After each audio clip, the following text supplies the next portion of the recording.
Hello and welcome to SaltWire today for Thursday, June 22nd. I'm your host, Kate Walker.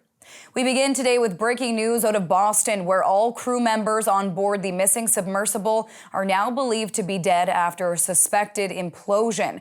A press conference was held by the U.S. Coast Guard this afternoon, where it was confirmed that the debris field that was discovered did in fact contain parts of the Titan submersible that had been missing since Sunday. The crew were on a trip to visit the wreckage of the Titanic when they lost all contact. This morning, an ROV, or remote operated vehicle, from the vessel Horizon Arctic discovered the tail cone of the Titan submersible approximately 1,600 feet from the bow of the Titanic on the seafloor. The ROV subsequently found additional debris. In consultation with experts from within the Unified Command, the debris is consistent with the catastrophic loss of the pressure chamber. Upon this determination, we immediately notified the families. On behalf of the United States Coast Guard and the entire Unified Command, I offer my deepest condolences to the families. I can only imagine what this has been like for them, and I hope that this discovery provides some solace during this difficult time.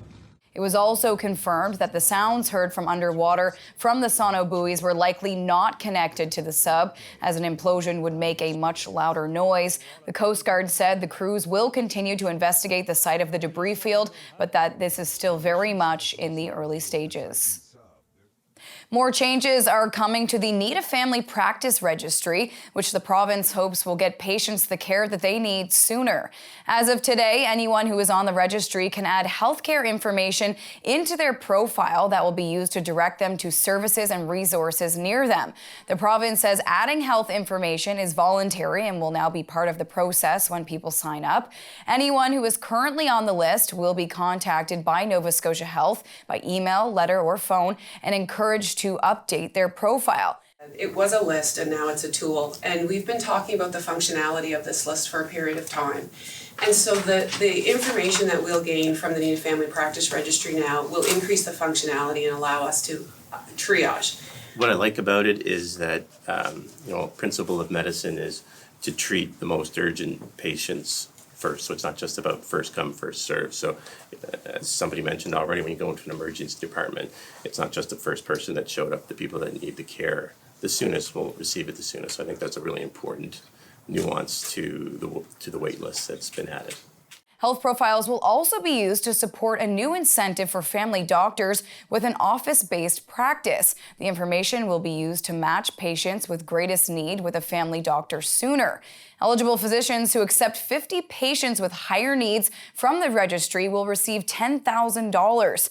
For every additional patient accepted, they will receive $200. The incentive is available between July 1st and October 31st. Patients must be registered with the practice or have a first appointment scheduled by December 31st.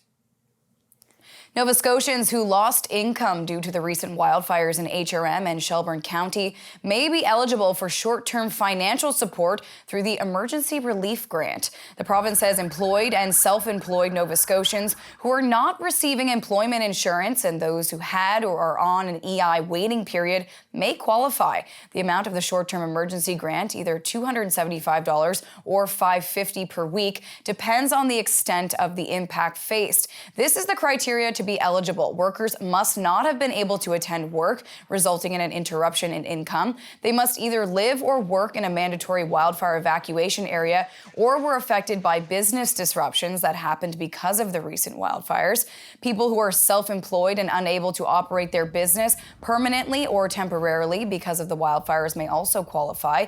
Nova Scotia volunteer firefighters who helped fight the Barrington Lake Complex or Tantallon wildfires, including Farmers Dairy Lane, and could not access paid voluntary leave from their employers may also be eligible. More info is on the province's website.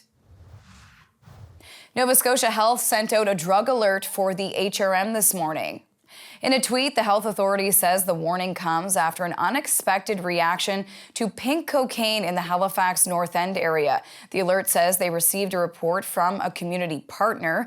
The alert was sent out around 9:15 this morning. Nova Scotia Health has a list of recommendations if someone has used the substance and where to find the overdose prevention site, including one on Brunswick Street.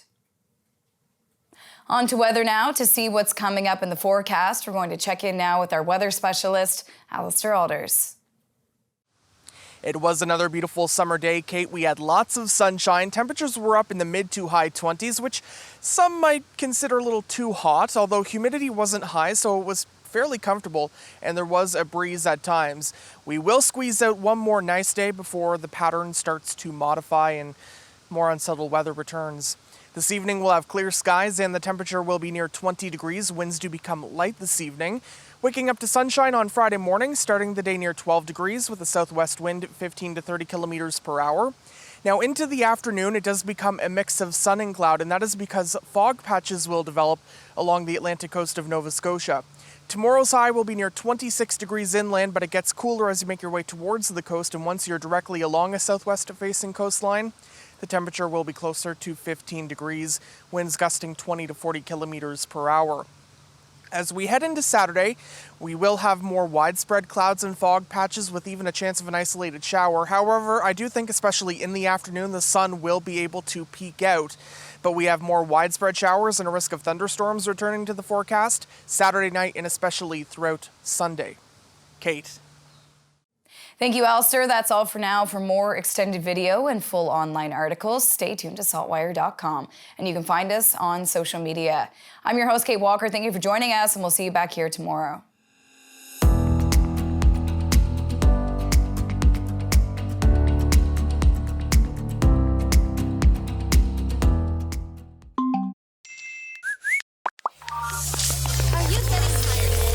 Turn off the noise. Tune in to what matters. What matters is information you can trust. What matters is the news you can use to make life's big decisions.